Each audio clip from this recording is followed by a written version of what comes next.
ഒന്നുകൂടി കൊടുക്കാം. ഓക്കെ, ഇതാണ് പെട്ടെന്നുണ്ടായിരുന്നു.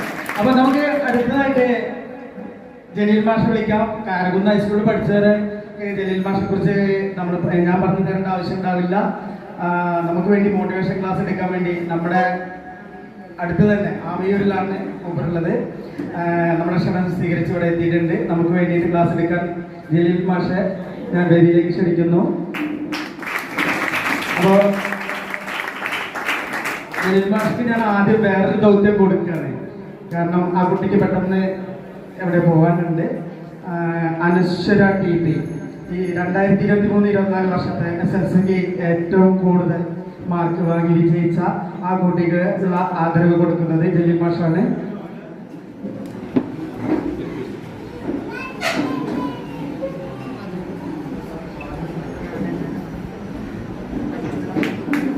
നല്ല കൈ.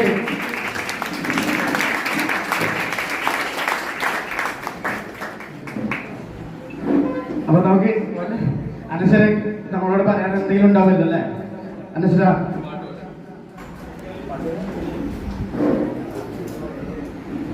ഈ ഒരു പ്രോത്സാഹന സമ്മാനം തന്ന വെട്ടം പ്രവാസി കൂട്ടായ്മയ്ക്ക് എൻ്റെ നന്ദി അറിയിക്കുകയാണ്. അതുപോലെ ഇവിടുത്തെ ഇതുവരെ നടന്ന പരിപാടികളെല്ലാം നന്നായിരുന്നു. പാട്ടായാലും നാടൻ പാട്ടെല്ലാം നന്നായിട്ട് ആസ്വദിച്ചു. അപ്പോൾ ഈ ഒരു പരിപാടി നടത്തിയ സംഘത്തിന് നന്ദി.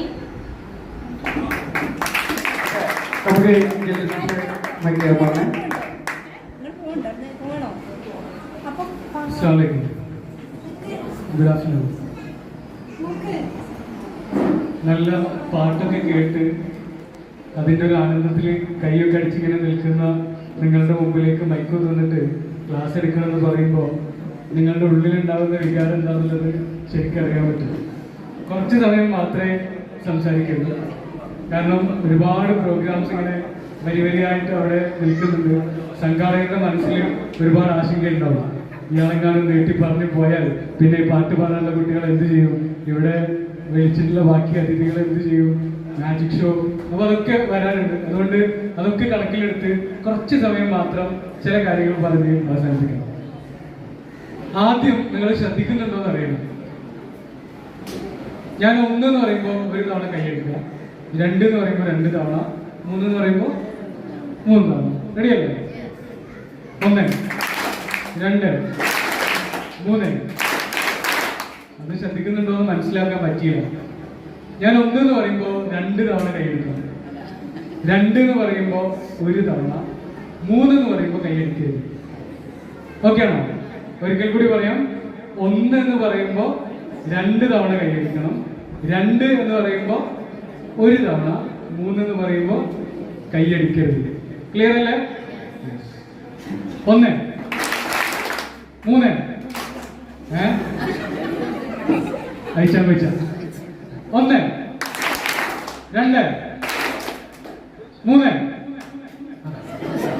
ഒന്നുകൂടി ലാസ്റ്റ് ചാൻസ് ആണ്. 1, 2, 3. Very good, very good, very good. എന്നാലും എനിക്കൊരു സംശയമുണ്ട്. ഒന്നുകൂടി നോക്കട്ടെ. 1 ഞാൻ ജയിച്ചു. 1 എന്ന് പറയുമ്പോൾ എനിക്ക് വന്നില്ല, 1 എന്ന് പറയുമ്പോഴാണ്. ഓക്കെ, എന്തായാലും നിങ്ങൾ നന്നായിട്ട് ശ്രദ്ധിക്കുന്നുണ്ട് എന്ന് മനസ്സിലായി. പ്രവാസി കൂട്ടായ്മയാണല്ലോ, വെട്ടം പ്രവാസി കൂട്ടായ്മ. ഇതില് ബഹ്റൈനിൽ ഉണ്ടായിരുന്ന ആൾക്കാർ ആരെങ്കിലും ഉണ്ടോ? ബഹ്റൈൻ? ഓക്കെ. എന്തായിരുന്നു സാറിന്റെ പേര്? കാട്ടുപാടി വിശ്വനാഥൻ. ബഹ്റൈനില് ഒരു മരമുണ്ട്. ടൂറിസ്റ്റുകളൊക്കെ കാണാൻ ചെല്ലുന്ന ഒരു മരമാണ്. ചിലപ്പോൾ കണ്ടിട്ടുണ്ടാവില്ല. എല്ലാ വർഷവും കുറെ ടൂറിസ്റ്റുകൾ ആ മരം കാണാൻ പോകാറുണ്ട്. ആ മരത്തിനൊരു പേരിട്ടിട്ടുണ്ട്, ഷജറെ-ഇ-ഹയ എന്നാണ്. ട്രീ ഓഫ് ലൈഫ് എന്നാണ് ആ മരത്തിന്റെ പേര്. കാരണം എന്താണെന്ന് അറിയോ? ഇപ്പൊ ഈ അവസാനത്തെ പാട്ട് പാടിയ ആള് പാടിയത് ലാസ്റ്റ് വന്നിട്ടുള്ള മരുഭൂമി കേന്ദ്രീകരിച്ചിട്ടുള്ള ഒരു ഫിലിമിലെ പാട്ടാണല്ലോ. മരുഭൂമിയുടെ പ്രത്യേകത നമുക്കറിയാം. എന്താണ്? ഫുൾ മണലാണ്, എവിടെയും ഒരു തുള്ളി വെള്ളവും കിട്ടാനില്ല. അങ്ങനെയുള്ള ഒരു മണൽക്കാട്ടില് ഒരു മണൽക്കുന്നിന്റെ മുകളിൽ ഒരു മരം മാത്രം വളർന്ന് പടർന്ന് പന്തലിച്ചിങ്ങനെ നിൽക്കുന്നുണ്ട്. ഒരു മരം മാത്രം. കിലോമീറ്ററുകളോളം ചുറ്റളവിൽ നേരെ ഒരു മരങ്ങളുമില്ല, ചെടികളൊന്നുമില്ല. അതുകൊണ്ട് തന്നെ അതൊരു അത്ഭുതമാണ്, ഇറ്റ്സ് എ മിസ്റ്ററി. അതിനെക്കുറിച്ച് ഒരുപാട് പഠനങ്ങളൊക്കെ നടത്തിയിട്ടുണ്ട്. പക്ഷെ ഒരു കാര്യം ഉറപ്പാണല്ലോ, മരത്തിന് വെള്ളമില്ലാണ്ട് അവിടെ നിൽക്കാൻ പറ്റുമോ? ഇല്ല. അങ്ങനെയാണെങ്കിൽ എവിടെ നിന്നായിരിക്കും ആ മരത്തിന് വെള്ളം കിട്ടുന്നുണ്ടാവുക? എവിടെ നിന്നായിരിക്കും വെള്ളം കിട്ടുന്നുണ്ടാവുക? എവിടെയാണോ വെള്ളമുള്ളത് അത്രയും ദൂരേക്ക് അതിന്റെ വേരുകൾ കടന്നു ചെന്നിട്ടുണ്ടാവും. അതുകൊണ്ടാണ് ഏത് സീസണിലും ആ മരത്തിന് പച്ചപ്പോടുകൂടി അവിടെ തലയുയർത്തി നിൽക്കാൻ പറ്റുന്നത്. ഞാനിത് പറയാനുള്ള കാരണം എന്താണെന്നറിയോ? ജീവിതത്തിൽ ഒരു പക്ഷേ ഇങ്ങനെ മരുഭൂമിയിൽ ഒറ്റപ്പെട്ട് നിൽക്കുന്നത് പോലെയുള്ള ജീവിത സാഹചര്യങ്ങൾ ഉണ്ടാവും. അങ്ങനെയൊക്കെ വന്നാലും ഏത് സാഹചര്യമാണെങ്കിലും വേരുകൾ റിസോഴ്സസിലേക്ക് എത്തിച്ചു കൊടുക്കാൻ പറ്റിയാൽ, ഇവിടെ രക്ഷിതാക്കളുണ്ട്, ഇവിടെ അവാർഡ് വാങ്ങാൻ കാത്തിരിക്കുന്ന മക്കളുണ്ട്. രക്ഷിതാക്കൾക്ക് ചെയ്യാനുള്ള പണി എന്താണെന്നറിയോ? നമ്മുടെ മക്കളുടെ വേരുകളെ പടരാൻ അനുവദിക്കുക. റിസോഴ്സസിലേക്ക്, അവർക്ക് ആവശ്യമുള്ള കാര്യങ്ങളിലേക്കൊക്കെ വേര് പടർത്താനുള്ള സാഹചര്യം ഒരുക്കി കൊടുക്കുക എന്നുള്ളതാണ് രക്ഷിതാക്കൾക്ക് ചെയ്യാനുള്ളത്. അല്ലാണ്ട് മരത്തിനെ വളർത്തൊന്നും വേണ്ട. ആണോ? നമ്മൾ മരത്തിനെ വളർത്താറുണ്ടോ? ഇല്ല. അതിനാവശ്യമുള്ള വെള്ളമൊക്കെ കൊടുക്കുകയുള്ളൂ. അത് ചെയ്തു കൊടുത്താൽ ഓട്ടോമാറ്റിക്കലി വളർന്നോളൂ. അതാണ് ഇന്നത്തെ കാലഘട്ടത്തിലെ മക്കളുടെ ഒരു പ്രത്യേകത. എന്താണെന്നറിയോ? നമ്മൾ പലപ്പോഴും ന്യൂജൻ ഇങ്ങനെ കുറ്റം പറയാറുണ്ട്, അല്ലേ? ന്യൂജൻ അങ്ങനെയാണ് ഇങ്ങനെയാണ്. പക്ഷെ എനിക്ക് തിരിച്ചാണ് തോന്നിയിട്ടുള്ളത്. കാരണം ഒരുപാട് പുതിയ പുതിയ മേഖലകളിൽ സ്വന്തമായി എന്തെങ്കിലും ചെയ്യണം എന്നുള്ള അതിയായ ആഗ്രഹമുള്ള കുറേ മക്കൾ ഇങ്ങനെ വളർന്നു വരുന്നുണ്ട്. ചെറിയ ക്ലാസ്സുകളിൽ പഠിക്കുമ്പോഴേക്ക് UP സ്കൂളിൽ പഠിക്കുമ്പോൾ ഓണ്ടർപ്രണർ ആവുന്നു, ഹൈസ്കൂളിൽ പഠിക്കുമ്പോൾ കോഡിംഗ് ഒക്കെ ചെയ്തിട്ട് ബാങ്ക് അക്കൗണ്ടിലേക്ക് ക്യാഷ് വരുന്നു. ഇന്ന് രാവിലെ എനിക്ക് വന്നൊരു വാട്സപ്പ് മെസ്സേജ്, ഇതേപോലെ ഒരിക്കൽ ഒരു ക്ലാസ്സിൽ പങ്കെടുത്തപ്പോൾ അവിടുന്ന് നമ്പർ വാങ്ങിയിട്ട് വിളിച്ചിട്ടുള്ള ഒരു കുട്ടി ഉണ്ടായിരുന്നു. അവനായിട്ട് ഇപ്പോഴും ഒരു സൗഹൃദം കാത്തു സൂക്ഷിക്കുന്നുണ്ട്. അവൻ അയച്ചൊരു മെസ്സേജാണ്. എന്താണെന്നറിയോ? അവന്റെ ഒരു പുതിയ പ്രോജക്റ്റ്, അവനിപ്പോൾ +2 കഴിഞ്ഞിട്ടുള്ളൂ. പുതിയ പ്രോജക്റ്റ് എന്താണെന്നറിയോ? കണ്ണ് കാണാത്ത ആളുകളില്ലേ? കണ്ണ് കാണാത്ത ആളുകൾ ഇപ്പോ നടക്കുന്നത് ഒന്നുകിൽ ഒരു സഹായി കൂടെ ഉണ്ടാവണം, കൈ പിടിച്ച് നടക്കണം, അല്ലെങ്കിൽ ഒരു കെയിൻ ഉണ്ടാവും, ഒരു വടി ഉണ്ടാവും.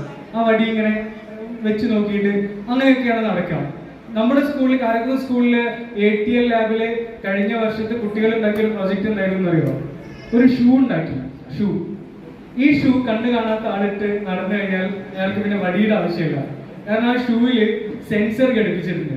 അപ്പോൾ എവിടെയെങ്കിലും തടസ്സങ്ങൾ ഉണ്ടെങ്കിൽ അതിന്റെ മുമ്പിൽ എത്തുമ്പോൾ അതിൽ നിന്ന് സൗണ്ട് വരും.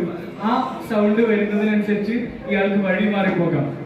ഈ കുട്ടി, ഞാനിപ്പോ ഇന്ന് രാവിലെ മെസ്സേജ് വന്നെന്ന് പറഞ്ഞില്ലേ, ആ കുട്ടിയുടെ പ്രോജക്റ്റ് ഇങ്ങനെ കണ്ണ് കാണാത്ത ആളുകൾക്ക് സ്വതന്ത്രമായിട്ട് ഒരാളുടെ സഹായം ഇല്ലാണ്ട് നടക്കാൻ പറ്റണം, അവരുടെ ആവശ്യങ്ങളൊക്കെ ചെയ്യാൻ പറ്റണം.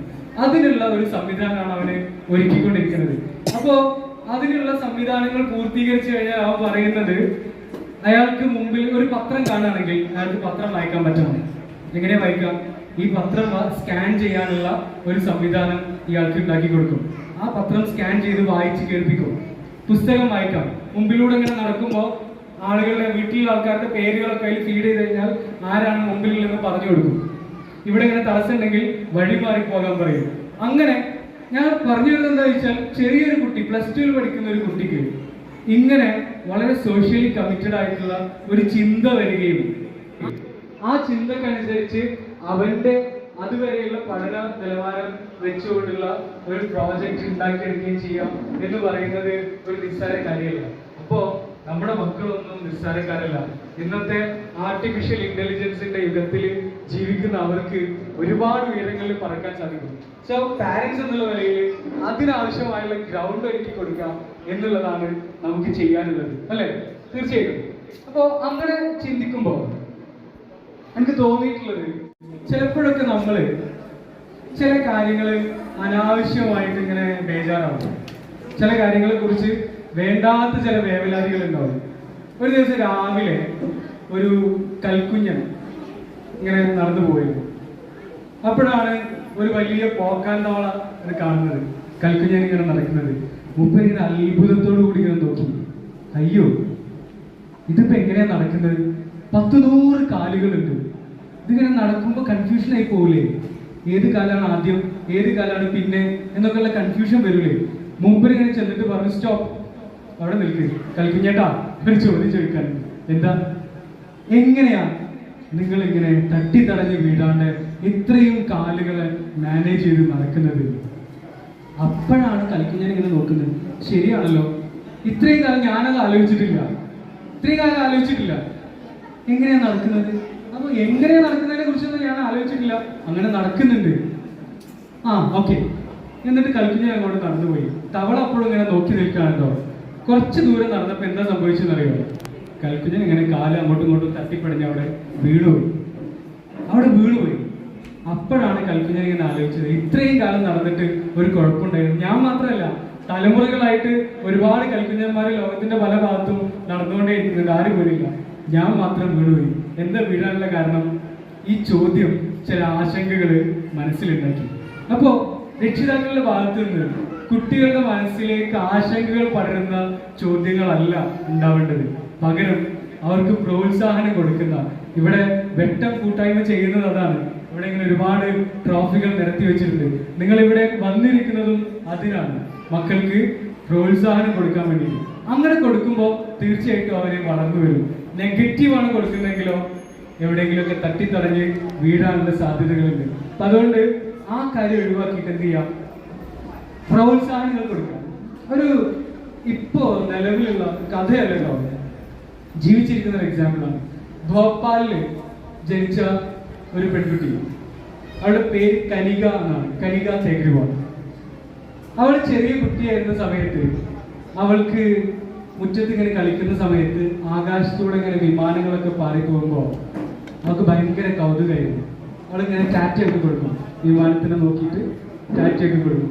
ഒരു ദിവസം അവളുടെ നാട്ടിൽ ഒരു ഹെലികോപ്റ്റർ വന്ന് ഇറങ്ങി ഒരു ബിൽഡിങ്ങിന്റെ മുകളിൽ.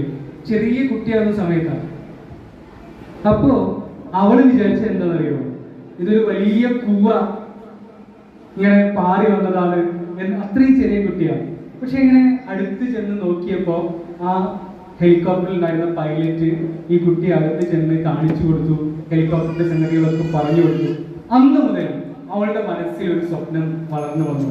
എന്തായിരിക്കും സ്വപ്നം? എന്താവാനായിരിക്കും? Very good, she wanted to become a pilot ആവണം. അങ്ങനെ പക്ഷെ പറയാനുള്ള ധൈര്യം ഉണ്ടായിരുന്നില്ല കേട്ടോ പാരന്റ്സിനോട്. 10ാം ക്ലാസ് ഒക്കെ കഴിഞ്ഞപ്പോ അവളിങ്ങനെ ധൈര്യം സംഭരിച്ചിട്ട് പാരന്റ്സിനോട് ചെന്ന് പറഞ്ഞു, അച്ഛ അമ്മേ എനിക്കൊരു കാര്യം പറയാനുണ്ട്. എന്താ പറഞ്ഞോളൂ? എനിക്കൊരു പൈലറ്റ് ആവണം, അതാണ് എന്റെ സ്വപ്നം. കേട്ട പാടെ അച്ഛനും അമ്മയുടെ ചാട്ടാണ്. പൈലറ്റോ? ഈ നാട്ടിൽ ഇത്രയും കാലത്തിനിടക്ക് ഒരു ആൺകുട്ടി പോലും പൈലറ്റ് ആയിട്ടില്ല.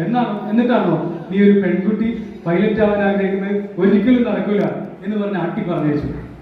എന്നിട്ട് പറഞ്ഞു, നിനക്ക് നല്ലത് ഫുഡ് ടെക്നോളജിക്ക് പോകാം, അല്ലെങ്കിൽ ഫാഷൻ ഡിസൈനിങ്ങിന് പോകാം. അതൊക്കെ തീരുമാനിച്ചു. അവസാനം ഈ കുട്ടിയെ ഫാഷൻ ഡിസൈനിങ്ങിന് പറഞ്ഞു വെച്ചു. അവള് +2 പോയി ഫാഷൻ ഡിസൈനിങ് ആണ് പഠിച്ചത്. പക്ഷെ അപ്പോഴും അവളുടെ മനസ്സിൽ ഈ സ്വപ്നം ഇങ്ങനെ കത്തി നിൽക്കുന്നുണ്ടായിരുന്നു. എന്ത്? പൈലറ്റ് ആവാനുള്ള ആ ഒരു സ്വപ്നം. അവൾ ഈ പൈലറ്റ് ആവുന്നതിനെ കുറിച്ച്, വിമാനങ്ങളെ കുറിച്ച് ഒരുപാട് പഠിച്ചു, ഒരുപാട് വായിച്ചു ഒക്കെ ചെയ്തു. അതിനിടയിൽ +2 ചെയ്യുന്നതിനിടയിൽ അവളൊരു ജോലിക്ക് കൂടി പോയി. അതിന്റെ കൂട്ടത്തിൽ ബോംബെയിലാണ് അവളെ +2 ചേർത്തിട്ടുണ്ടായിരുന്നത്. ഒരു ജോലിക്ക് കൂടി പോയി.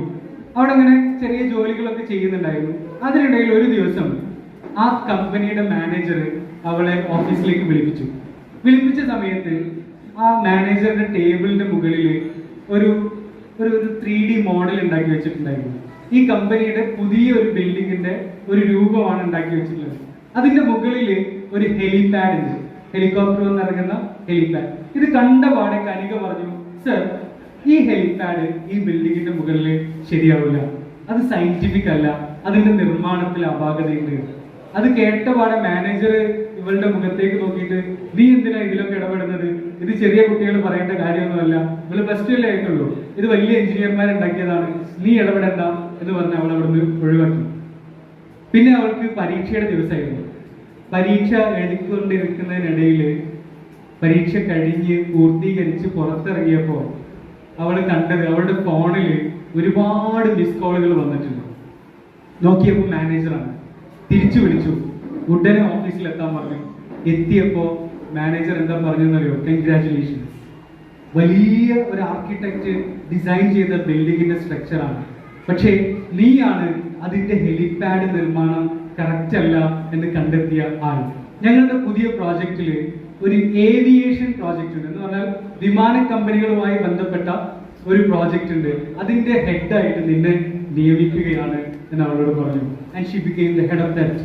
കുറച്ച് കാലം അവിടെ വർക്ക് ചെയ്തപ്പോൾ അവർക്കൊരു കാര്യം മനസ്സിലായി. എന്താ പറയുക, ഇന്ത്യയിൽ ഒരു വിമാനം വാടകയ്ക്ക് എടുത്തിട്ട് പോകണമെങ്കിൽ ചാർട്ടർ ഫ്ലൈറ്റ് കിട്ടണമെന്നുണ്ടെങ്കിൽ കുറച്ച് ബുദ്ധിമുട്ടാണ്.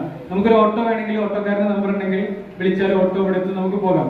അതേപോലെ വിമാനം വിളിച്ചാൽ കിട്ടില്ല എന്നുള്ള ഒരു ബുദ്ധിമുട്ടുണ്ട്. അപ്പൊ ആ ഒരു ബുദ്ധിമുട്ട് ഒഴിവാക്കാൻ സ്വന്തമായിട്ടൊരു കമ്പനി സ്റ്റാർട്ട് ചെയ്തു. ജെറ്റ് സെറ്റ് ഗോ എന്നാണ് ആ കമ്പനിയുടെ പേര്. നിങ്ങൾ ഗൂഗിൾ ചെയ്ത് നോക്കിയാൽ കാണാൻ പറ്റും. Jet set go. Jet set ഗോയില് ഏത് മോഡലാണ് സ്വീകരിച്ചെന്നറിയോ? ഊബർ, ഓല പോലെയുള്ള സംവിധാനങ്ങളുണ്ട്. എത്ര പേർക്ക് അറിയുമെന്നറിയില്ല, പുറത്തു പോകുന്ന ആൾക്കാർക്കൊക്കെ അറിയാം. ടാക്സി നമ്മൾ ബുക്ക് ചെയ്ത് കഴിഞ്ഞാൽ നേരെ നമ്മളെ വരുന്നു, പിക്ക് ചെയ്യുന്നു, നമ്മളെ കൊണ്ടുപോകുന്നു, എവിടെയാണോ ഇറക്കേണ്ടത് അവിടെ കൊണ്ടുപോയി ഇറക്കുന്നു. അപ്പോൾ ആ ഒരു സംവിധാനത്തിലൂടെ ഒരു ഹെലികോപ്റ്റർ വിളിച്ചാൽ വരാം, എന്നിട്ട് കൊണ്ടുപോകാം. അങ്ങനെയാണ് ഉദ്ദേശിച്ചത്. ആ ഒരു രീതിയിലുള്ള പ്രോഗ്രാം തുടങ്ങുമ്പോൾ ആകെ കയ്യിലുള്ളത് 5700 രൂപയാണ്. Just 5700 rupees. അത് വെച്ചിട്ട് കണിക ചെയ്തത് ഒരു ആപ്പ് ഉണ്ടാക്കി. ഈ ആപ്പ് ഉപയോഗിച്ചിട്ട് ഹെലികോപ്റ്ററുകൾ അല്ലെങ്കിൽ എയർക്രാഫ്റ്റുകൾ ബുക്ക് ചെയ്യാൻ പറ്റും. എന്നിട്ട് ആ ഒരു കമ്പനി സ്റ്റാർട്ട് ചെയ്തു. തുടക്കത്തിലൊക്കെ നല്ല കഷ്ടപ്പാടായിരുന്നു, പക്ഷെ പതുക്കെ പതുക്കെ ആ കമ്പനി ഇങ്ങനെ വളർന്നു വന്നു. ഇപ്പോ ഈ കഴിഞ്ഞ ഫിനാൻഷ്യൽ ഇയറിൽ, ഈ കഴിഞ്ഞ സാമ്പത്തിക വർഷം അവസാനിക്കുമ്പോൾ ആ കമ്പനിയുടെ ടേൺ ഓവർ എത്രയാണെന്നറിയോ? 374 കോടി രൂപയാണ്. 374 കോടി രൂപ ഒരു കമ്പനിയുടെ ടേൺ ഓവർ. ഇവളിങ്ങനെ വളരെ വിജയിച്ച ഒരു ബിസിനസ്സുകാരിയായി മാറിയപ്പോൾ പത്രപ്രവർത്തകർ, ചാനലിസ്റ്റുകളൊക്കെ വന്നിട്ട് ഇവളോട് ചോദ്യങ്ങൾ ചോദിക്കാൻ തുടങ്ങി.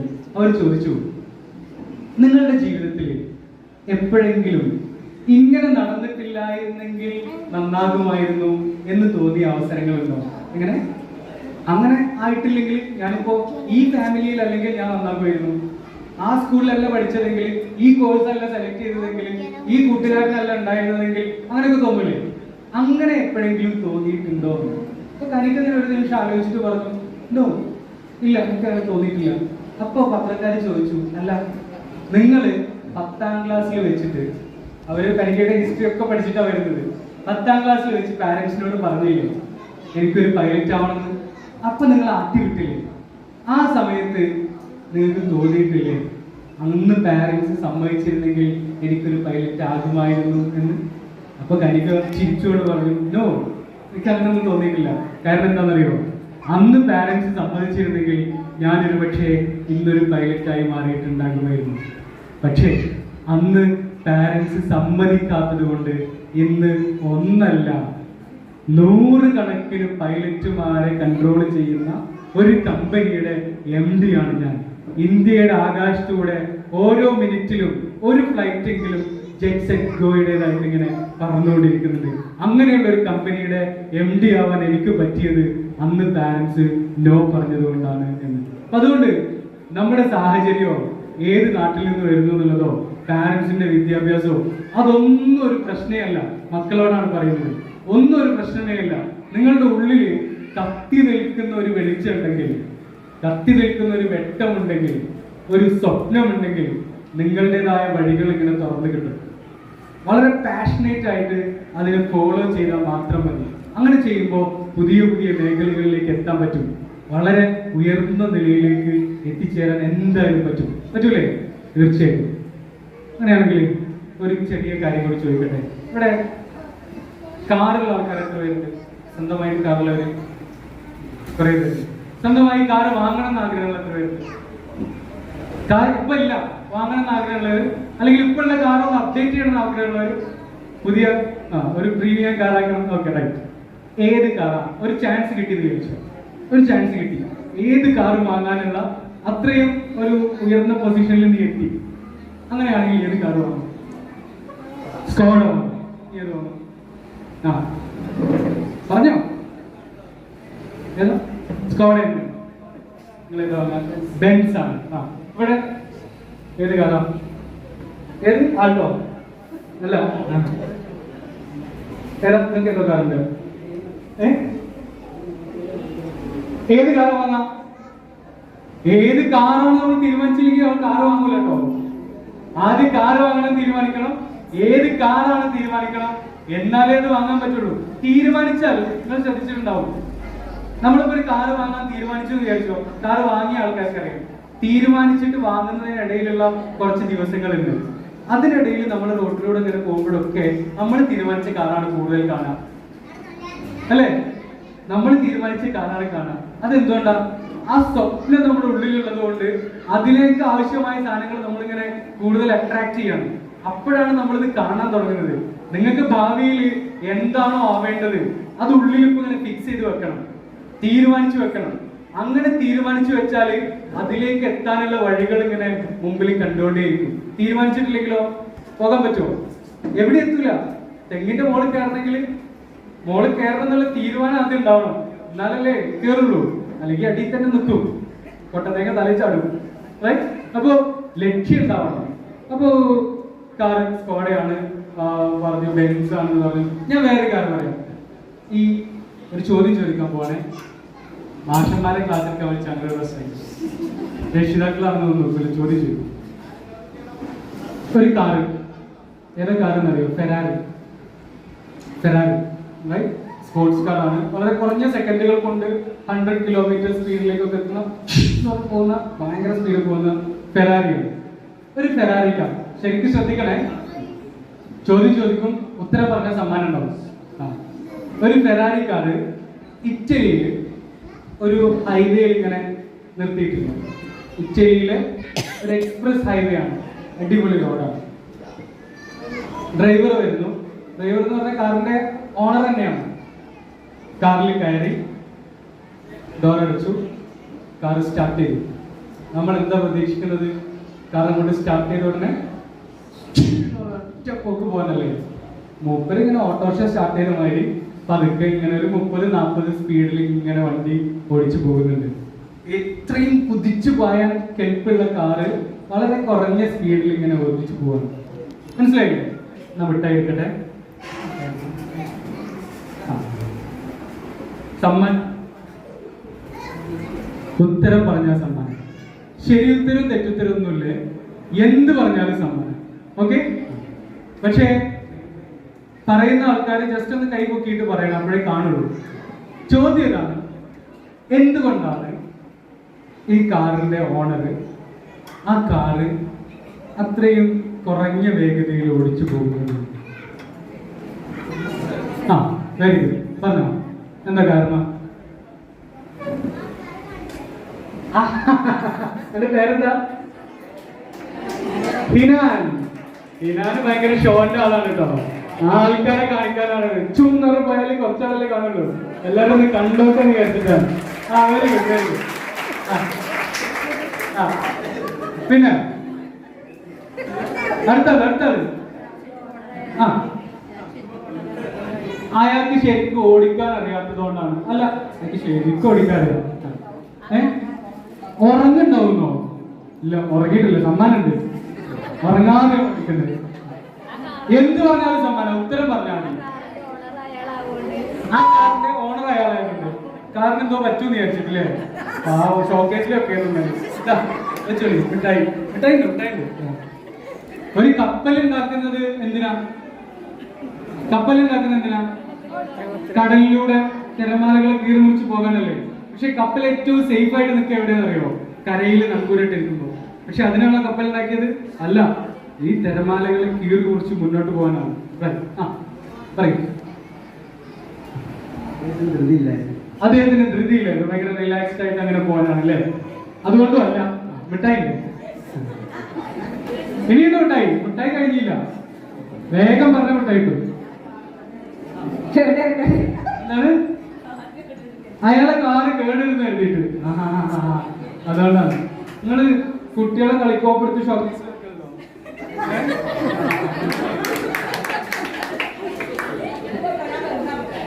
അല്ല, കുഴപ്പമില്ല. ഇവിടെ എന്തും പറയാം. നടക്കൂല കേട്ടോ. അതൊക്കെ പറയാം. ഇവിടെ കുറെ ആൾക്കാർ പറയും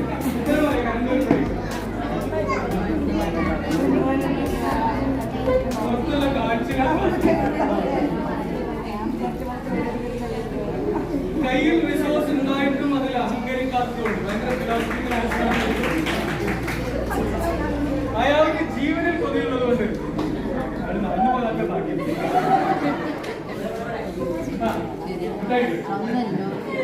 വരുന്നവരെ മിഠായി തരണം.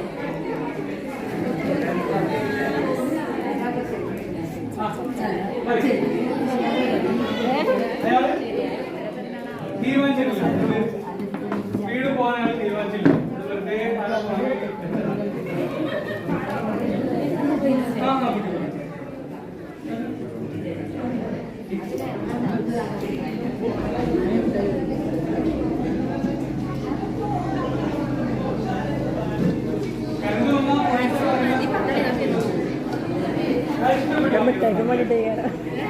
മിഠായിക്ക് വേണ്ടി അടുത്ത് പറയണത് എക്സ്ക്ലൂസീവ് ആണ്, അതുകൊണ്ട് സ്പീഡിൽ ഓടിക്കണ്ടാണ്.